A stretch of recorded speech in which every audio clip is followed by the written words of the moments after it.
जय हिंद किसान साथियों, नमस्कार। मैं आपका स्वागत करता हूं किसान साथियों आज की इस नई वीडियो में। साथ ही में किसान साथियों, इस वीडियो के माध्यम से मैं आपको बरबटी की खेती के बारे में संपूर्ण जानकारी देने वाला हूं। साथ ही में किसान साथियों बात करेंगे उन्नत किस्में, बीज की जो मात्रा है प्रति हेक्टेयर में आपको कितनी चाहिए होती है। साथ ही में आप कौन कौन से रासायनिक खादों का प्रयोग करने की आपको आवश्यकता पड़ेगी, बीज की मात्रा कितनी चाहिए होती है। साथ ही में बात करेंगे खरपतवार नियंत्रण कैसे कर सकते हैं और हम किस महीने में इसकी हार्वेस्टिंग कर सकते हैं। किसान साथियों, वीएन फार्मिंग में आपका स्वागत करता हूं अपने यूट्यूब चैनल में। चैनल पर अगर पहली बार आए हैं किसान साथियों, तो चैनल को सब्सक्राइब करें और घंटी वाले बटन को जरूर दबा दें, जिससे कि वीडियो के नोटिफिकेशन आपको कंटिन्यू मिलते रहेंगे। सबसे पहले बात करेंगे किसान साथियों मिट्टी की। तो बरबटी की खेती को सभी प्रकार की मिट्टी में आप लगा सकते हैं, लेकिन यदि आप इस फसल से ज़्यादा उत्पादन और गुणवत्ता लेना चाहते हैं, तो इसकी जो उन्नत जो आपकी खेती है, तो उसके लिए जो आप अच्छा उत्पादन लेने के लिए आपको दोमट मिट्टी आप इसके लिए उपयुक्त मानी जाती है। साथ ही में किसान साथियों उन्नत किस्मों के बारे में मैं आपको बता दूं। वैसे तो बाजार में बहुत सारी वैरायटियां आपको मिल जाएंगी, लेकिन कुछ ऐसी वैरायटियां बताऊंगा जो कि अच्छा खासा उत्पादन देती हैं। आप पूसा फाल्गुनी लगा सकते हैं, पूसा बरसाती आती है, पूसा दो फसली आती है, पूसा ऋतुराज आती है और पूसा कोमल भी आती है। काफ़ी अच्छी उन वैरायटी है और काशी श्यामलाल आदि और बहुत सारी किस्में आपको मार्केट में देखने को मिल जाएगी। और बीज की बात करें किसान साथियों प्रति हेक्टेयर में, तो आपको एक हेक्टेयर में आपको 12 से 16 किलोग्राम तक बीज का प्रयोग कर सकते हैं। वहीं पर क्या दे, आप गर्मी के मौसम में अगर इस फसल को लगा रहे हैं, तो इसमें थोड़ा बीज की जो मात्रा है ज़्यादा पड़ेगी आपको 20 किलोग्राम। अगर बरसाती में लगाना चाहते हैं 12 से 16 किलोग्राम की आपको सीड की आवश्यकता पड़ेगी। जबकि आप सीड की जब बुवाई करेंगे, तो बीज को उपचारित आपको कर लेना है, जो कि बरबटी के बीजों को खेत में लगाने से सबसे पहले बीजों का उपचार अति आवश्यक होता है।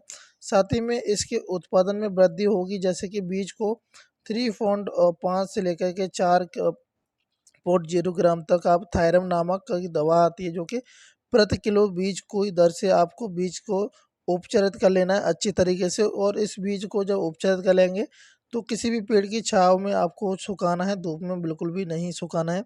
2 से 3 घंटे आप छांव में सुखाएंगे, उसके बाद में आप बुवाई कर सकते हैं।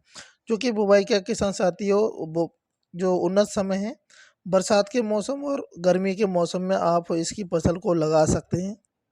साथ ही में किसान साथियों बात करेंगे हमें खेत की तैयारी किस विधि के द्वारा करनी है। तो खेत को अच्छे तरीके से आप गहरी जुताई करा लेनी है, जिससे कि मिट्टी की में भुरभुरापन आ जाए, रूटावेटर चलवा देना है। फिर उसके बाद में किसान साथियों आपको जब रूटावेटर चलवाएंगे, तो उस समय आपको प्रति हेक्टेयर में कम से 3 से 4 जो ट्रॉली है गोबर की खाद होना अति आवश्यक तो होती है। क्योंकि अगर आप गोबर की खाद को फसल में लगा डालते हैं, तो आपको अन्य रासायनिक खादों की इतनी ज़्यादा आवश्यकता नहीं होती है।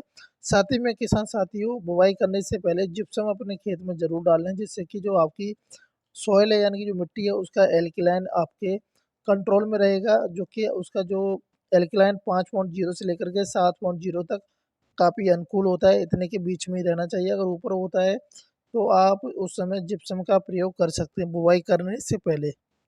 प्रति हेक्टेयर में कम से कम 40 किलोग्राम आपको जिंक की आवश्यकता पड़ेगी। साथ ही में 10 से 15 किलोग्राम आप सल्फेट ले सकते हैं प्रति हेक्टेयर में। आप दोनों को मिक्सअप करके अपने बुवाई करने के अंतराल में आपको ये रासायनिक खाद आपको डाल देना है।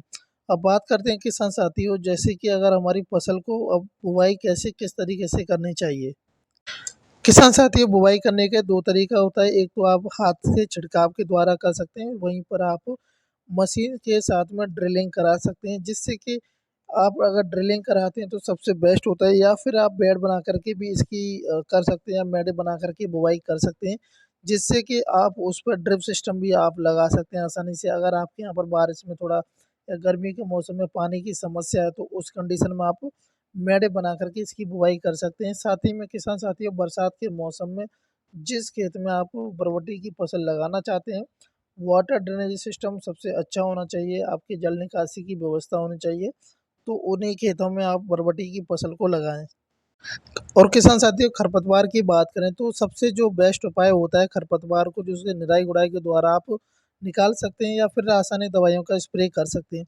वहीं पर अगर आपको रोग देखने को मिल जाए, जैसे कि कीटों से अगर सुरक्षा करनी है, तो आप बरबटी की फसल में माऊ का प्रयोग आपको अगर दिखता है, तो इमिडाक्लोप्रिड आता है जो कि 70.8% का आता है, जो कि 1 मिलीलीटर दवा प्रति 3 लीटर में पानी में घोल करके 10 से 15 दिन के अंतराल में आपको छिड़काव करने की आवश्यकता पड़ेगी। वहीं पर अगर फल छेदक आपको अगर रोग देखने को मिल रहा है तो उसकी रोकथाम के लिए आपको फोसेलैन की 2 मिलीलीटर प्रति लीटर पानी में घोल बना करके आपको छिड़काव कर देना है। और साथ ही में किसान साथी जैसे कि अन्य आपको रोग बरबटी की फसल में आपको देखने को मिल रहे हैं, जैसे कि चूड़ी फफूंद हो गया या मुजैक रोग हो गया, संक्रमण देखने को आपको मिल रहा है। तो इसके लिए यदि चूड़ी फफूंद का जो संक्रमण है तो इसके लिए रोकथाम के लिए आपको 0.5% कैराथियन आती है, जो कि आप 0.5% घुलनशील सल्फर का 15 दिन के अंतराल में आप छिड़काव कर सकते हैं, जो कि मुजैक के बचाव के लिए सबसे अच्छा रिजल्ट देखने को मिलता है। वहीं पर किसान साथियों सिंचाई की बात करेंगे तो अगर जैसे कि आपके यहाँ पर बारिश नहीं हो रही है तो उस समय आप अपनी इन्वायरमेंट के अकॉर्डिंग सिंचाई कर सकते हैं। अगर आपने ड्रिपिंग सिस्टम लगाया है तो आप हल्की सिंचाई 3 से 4 दिन के अंतराल में कर सकते हैं, या फिर जैसे कि आपने मेड़े बना करके किए हैं तो आप हफ्ते में एक बार आप हल्की सी सिंचाई कर देंगे, जिससे कि आपकी जो मेड़ है वो थोड़ा मिट्टी सॉफ्ट बनी रहेगी, तो जल्दी जो पौधा है वो ग्रोथ करता है बरबटी का।